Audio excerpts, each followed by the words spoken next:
one of the things that stands out about you, Ezra, is your ability to write a melody, I think, is very rare. You write some beautiful melodic turns throughout your music, and it catches me, and it always reminds me how hard that is. I think it's a very difficult thing to do, and it's a rare gift. Oh, well, thanks. I mean, that's also, I wait until I have a song where I feel like it's got a melodic hook, and that's probably one of those things that, especially in pop music, like you can get pretty sophisticated with chords and stuff, but usually the people want something simple and memorable, and a lot of my favorite music is like that. And sometimes I can overthink stuff about what the production's supposed to be like, or the references or the lyrics and stuff, but in some ways it's just either you have a good melody or you don't, and sometimes you got to wait for it. But yeah, it's the most fundamental thing. Without like getting too technical, what's your process? Because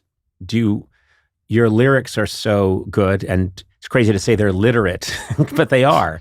They're very smart, and they're really well crafted. And I think, okay, are you sitting down and write it? Do you get the melody first? Do you write that, or can it happen in any order? I just basically want to know how to do this, and I'm not leaving until you tell me. The truth is, I really don't know, and that's why I'm not prolific. That's why even when there were times where once or twice I wrote something that ended up being part of somebody else's thing. Like once there was this demo I made with Diplo and turned into a Beyoncé song. So a lot of people were like, oh, do you want to do like more pop writing? And like just deep down, it was kind of an exciting idea, but deep down I just had this feeling like, I don't know if I can go subject some pop star to just me sitting there and be like, now we wait.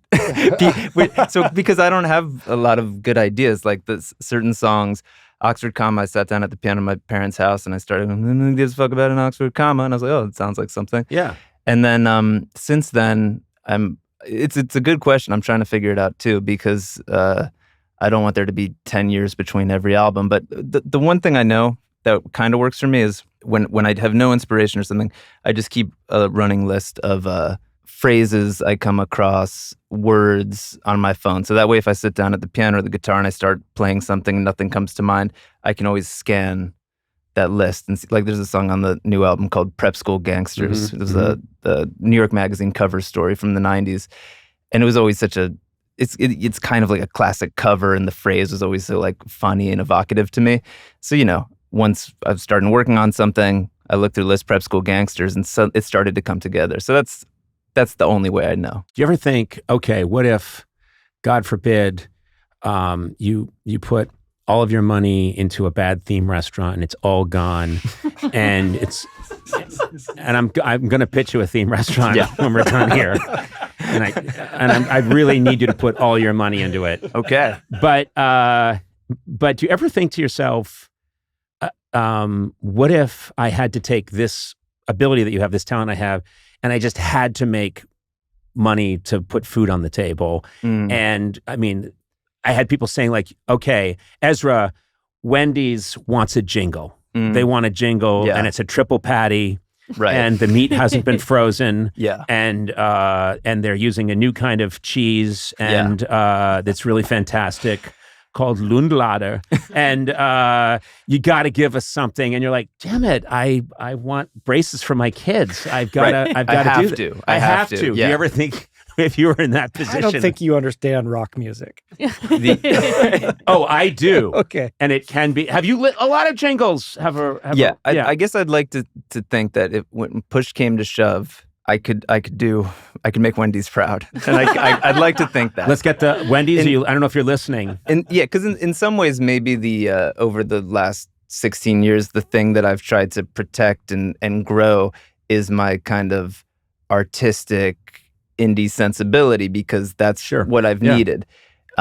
Whereas in an alternate lifetime, if I could have like suppressed that and turned it into something more utilitarian, like, yeah, I like a challenge. That one time, once the director of the new Peter Rabbit movie asked me to write a song, and I was like, okay, let me like really try to think about what it means to write something for kids. And the truth is, a lot of times when I've thought about what another job I'd like besides music, it has it's been a little bit like marketing in the food and beverage space. So I really would like to put this together. Yeah, White Claw, if you're listening. Wendy's. I would never guess that your side hustle would. I just think the marketing of food and beverage is something that we need to get into. And you're talking to the rest of the band, guys, listen up. No, I bring it up because people talk about the great music of the 60s, and obviously there was so much of it.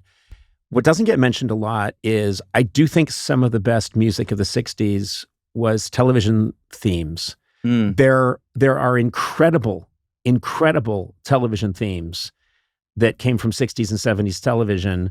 There's a lot of terrible ones, but the good ones are fantastic. They're just great scores. And you think that's people that were like, all right, what are we doing today? You know, Right. okay, what's it called? It's called Mission Impossible. It's called Hawaii Five-0. It's called The Wild Wild West. It's called The Flint. All right, let's go. Yeah, and they had to just churn it out. It's called F Troop. And you Yeah. and you think I'm kidding. Listen to those songs. They're fucking crazily good. Oh yeah, totally. And there's something inspiring about that, and also the songwriters of the 20s and 30s, or that image of like a couple people in sweater vests sitting at the Yes. piano with the Grinding it out. grinding it out. Yeah. There is something really appealing about Tin Pan that. Alley. Yeah. You know what? What's tough is just like it's just the other side of the coin from what I've been doing.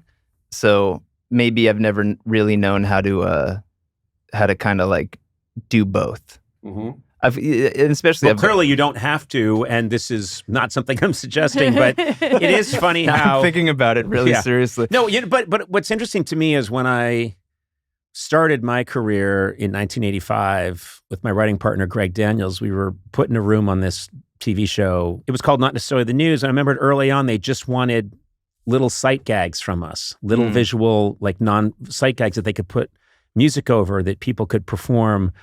And we would sit there and we would just grind on these things, and our desks faced each other like we were just two bankers grinding away. And I went off to do all the weird stuff I've done, and Greg went off to do The American Office and Parks and Recreation and King of the Hill. And he's just, been this machine turning out all this great television. But we started out doing this very, hey, literally like I would picture someone just throwing a sandwich into the room and we Right. and then get back to work. And but I don't dislike that part of my career, but it was write some jokes, write some gags. Come on, you two, we'll shut the door, and at the end of the week, you better give us 75 gags. All right, we're on it. And that's what it was. And so I've always been kind of fascinated by that side of things. And so I'd like to reach out. I'd like to reach out to Wendy's on your behalf. I love that. And even just that visual of you guys just at the desk. I've always wanted a little more deskiness in my world. At some point I became a little more mystical, and I felt like the Vampire Weekend's its own thing. It'll tell me when it wants the song, as opposed to what you're talking about. But I've always loved, in fact, there's the French band Phoenix. Mm-hmm. So I know them very well, and they were working on their last album a few years ago, and I happened to be in Paris. So I went to visit them at the studio. For that album, the studio was the Louvre. Oh my God. Oh my God. It sounds like you're just like making up French stuff, but they somehow they had a connection, and maybe because it was like the tail end of COVID, they were connection. They were. Hey, you want the Louvre? Yeah. I got the Louvre. You want the Louvre?